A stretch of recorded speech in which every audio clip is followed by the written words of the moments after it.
কলকাতার উত্তর চব্বিশ পরগনার বনগাঁ সীমান্ত এলাকা থেকে বাংলাদেশের আলোচিত ছাত্রনেতা ও ইনকিলাব মঞ্চের মুখপাত্র শরীফ ওসমান বিন হাদি হত্যাকাণ্ডের প্রধান দুই আসামিকে গ্রেফতার করা হয়েছে। রোববার 8 মার্চ পশ্চিমবঙ্গ পুলিশের স্পেশাল টাস্ক ফোর্স এক অভিযানে তাদের আটক করে। বাংলাদেশের ইনকিলাব মঞ্চের আহ্বায়ক ও 24-এর গণঅভ্যুত্থানের অন্যতম পরিচিত মুখ শরীফ ওসমান বিন হাদি হত্যাকাণ্ডের জট খুলতে শুরু করেছে। দীর্ঘ 3 মাস পলাতক থাকার পর পশ্চিমবঙ্গের বনগাঁ থেকে গ্রেফতার করা হয়েছে এই খুনের প্রধান পরিকল্পনাকারী ও সরাসরি গুলিবর্ষণকারী ফয়সাল করিম মাসুদ এবং তার সহযোগী আলমগীর হোসেনকে।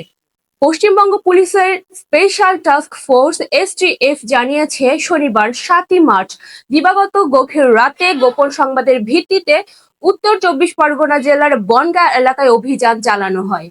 সেখান থেকে দুই বাংলাদেশি নাগরিককে আটক করা হয়। প্রাথমিক জিজ্ঞাসাবাদের পর পুলিশ নিশ্চিত হয়েছে যে এরা বাংলাদেশের শরীফ ওসমান বিন হাদি হত্যার সাথে সরাসরি জড়িত।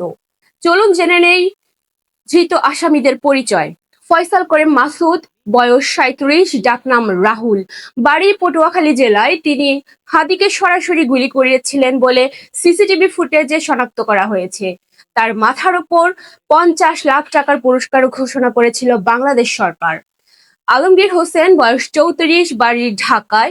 তিনি হত্যাকাণ্ডের সময় মোটরসাইকেলে চালকের ভূমিকায় ছিলেন। যেভাবে তারা ভারতে প্রবেশ করেছিল, এসটিএফ এর তথ্য মতে গত 12 ডিসেম্বর ঢাকায় হাদিকে লক্ষ্য করে হামলার পর আসামিরা পালিয়ে যান। তারা অবৈধভাবে মেঘালয় সীমান্ত দিয়ে ভারতে প্রবেশ করেন। ভারতের বিভিন্ন স্থানে আত্মগোপন করে থাকার পর তারা পুনরায় বাংলাদেশে প্রবেশের সুযোগ খুঁজছিলেন।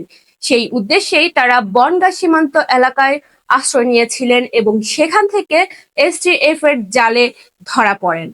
2025 সালের 12 ডিসেম্বর জুমার নামাজের পর রাজধানীর পুরানা পল্টন এলাকায় একটি রিকশায় থাকা অবস্থায় ওসমান হাদিকে খুব কাছ থেকে মাথায় গুলি করা হয়। গুরুতর আহত অবস্থায় তাকে সিঙ্গাপুরে নিয়ে যাওয়া হলে 18 ডিসেম্বর চিকিৎসাধীন অবস্থায় তিনি মারা যান। তদন্ত সংশ্লিষ্টদের দাবি, রাজনৈতিক প্রতিহিংসার জেরে ঢাকা মহানগর উত্তর যুবলীগের সাবেক এক নেতার পরিকল্পনায় এই হত্যাকাণ্ড ঘটানো হয়েছে। হাদি তৎকালীন সময়ে ঢাকা 8 আসন থেকে স্বতন্ত্র প্রার্থী হিসেবে নির্বাচনের প্রস্তুতি নিচ্ছিলেন। রোববার 8 মার্চ আসামিদের পশ্চিমবঙ্গের একটি আদালতে হাজির করে পুলিশ রিমান্ড আবেদন করলে আদালত তাদের পুলিশি হেফাজতে পাঠিয়েছে।